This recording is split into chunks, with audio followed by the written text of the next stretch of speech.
Why are we here? I mean, what is the point of all this?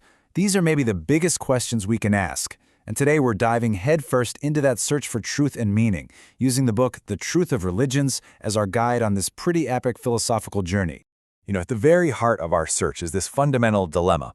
This image really captures it. We're kind of stuck between two different worlds.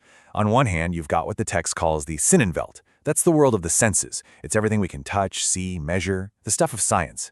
But on the other hand, there's die transcends, the transcendent world. That's where we look for purpose, for meaning, for a cause. It's something we feel, not something we can put under a microscope. And the book argues that we humans are the only creatures who are even aware of this split. And religion, well, religion is our attempt to build a bridge between the two.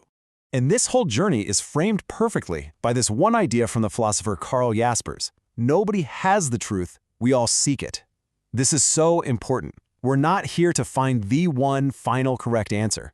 It's all about understanding the search itself. So why do we feel this pull?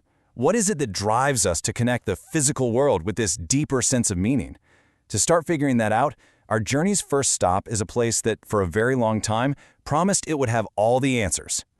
Yeah, for centuries, it really looked like science was on the verge of mapping out all of reality. A map that was completely material, with just no room for anything else. I mean, the confidence was just immense. The classical mechanical view of the universe was that it's basically a giant, predictable clock. And if we could just figure out how all the little gears and springs worked, we could explain everything from planets orbiting the sun right down to our own thoughts. It was pure materialism at its peak. But then, right around the turn of the 20th century, that perfect clockwork universe started to fall apart. As you can see on this timeline, the rock-solid certainty of Newton's laws suddenly gave way to something a whole lot weirder. You have Planck, who discovered that on the tiniest quantum level, reality isn't solid at all. It's just a strange cloud of probabilities. And then comes Einstein, who shows us that the very bedrock of our reality, matter, space, even time, aren't fixed constants like we always thought. So, here's the really crucial part. Science, in its own hunt for the truth, basically ran into a wall. It found this, as the book calls it, irrational reality, hiding just beneath the surface of our predictable world. The things we were most sure about, matter, space, and time, were suddenly not so sure at all. And in doing that, science itself showed the limits of a purely material explanation. It basically, and very unexpectedly, cracked open the door to metaphysics that it had tried so hard to shut. Okay, so if the map of science has its limits, where do we turn next? Well, now we look at a totally different set of maps, the world's religions. The source material frames them not as competitors fighting over the truth, but as different attempts to chart that same transcendent territory. Now this is where it gets really interesting. This religions matrix kind of lays it all out.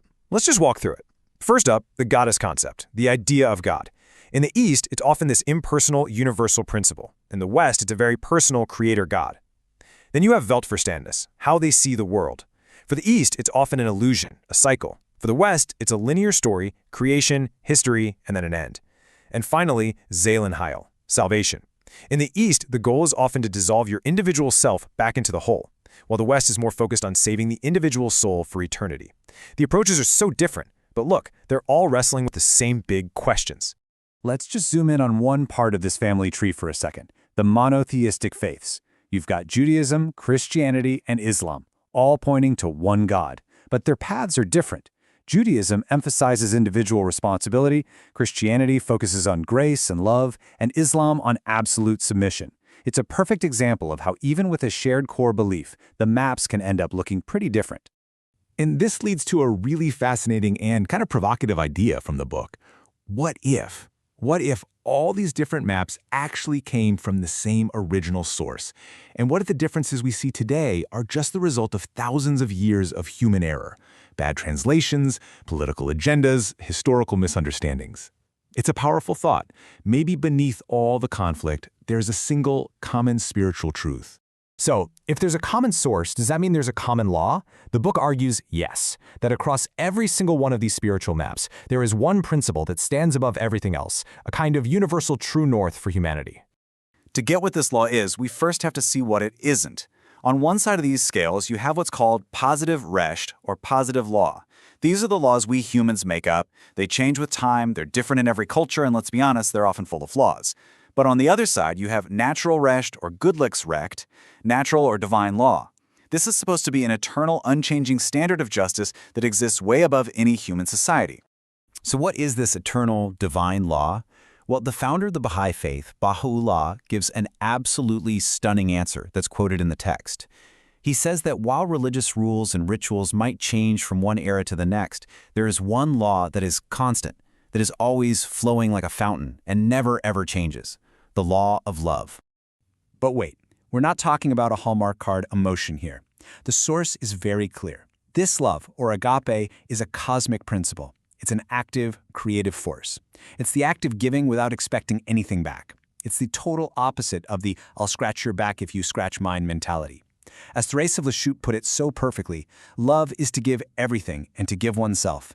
It is the force that connects our small individual selves to the absolute.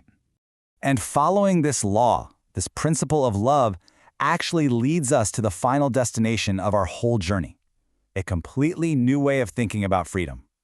Not as something we have, but as something we are. This slide just nails the contrast between two ways of living. On the left, you have der Käfig, the cage. If we say there's nothing beyond the material world, then we're trapped. We're slaves to cause and effect, to our own ego and instincts. But on the right, you have die Freiheit, freedom. By choosing to believe in something transcendent, by choosing to act out of love, we break free from that cage of our own ego. And this isn't about blind obedience. The book calls this the highest possible form of spiritual freedom. And this all builds up to what might be the most powerful line in the entire book. It's not that we have a right to freedom, we are freedom. It's what makes us human. It is our unique ability in the entire animal kingdom to say no to our own nature, to act against pure instinct, and to choose a higher way. So after all that, where have we ended up? Let's pull all these threads together and see what the final picture looks like. We started with science, right? And it gave us an incredible map of the material world, but it also showed us where the map ends, pointing to a mystery beyond what it could measure. So then we turned to religions, and we started to see them not as competing teams, but as different kinds of maps trying to chart that same mystery. And we realized their specific rules and rituals are really just tools. They're like the finger pointing at the moon. They're not the moon itself. And that brings us to the final, profound conclusion. The absolute, capital T, truth is probably always going to be hidden from our intellects. We can't just think our way to it, but we can live our way to it. In the conscious, active decision to live by the principle of love, that's where we find our real freedom. That's where we discover what it means to be human, and that's the path to the eternal. So in the end, this whole big philosophical search doesn't end with a neat little answer you can write down. It ends with a challenge.